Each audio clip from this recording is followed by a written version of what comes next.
Hey everyone, welcome back to another video. This time, let's break down how to recognize the ambiguous case when solving triangles. Here's an example. We're given the triangle DEF, where angle F equals 30 degrees, side E equals 5 centimeters, and side F equals 3 centimeters. At first glance, it seems like just another triangle problem. But watch this. We're given one angle and two sides. Specifically, the angle is not between the two sides.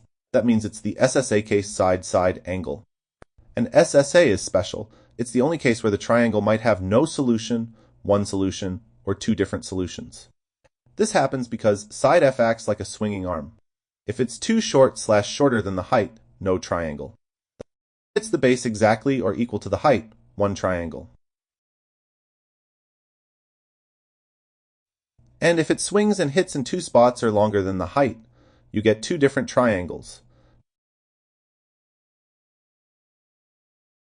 So whenever you're given two sides and a non-included angle, always check if you're dealing with SSA, and if so, watch out for the ambiguity.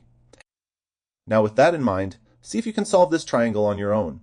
If you have any questions, be sure to send an email to smartwifihq@gmail.com and have your questions resolved in 24 hours.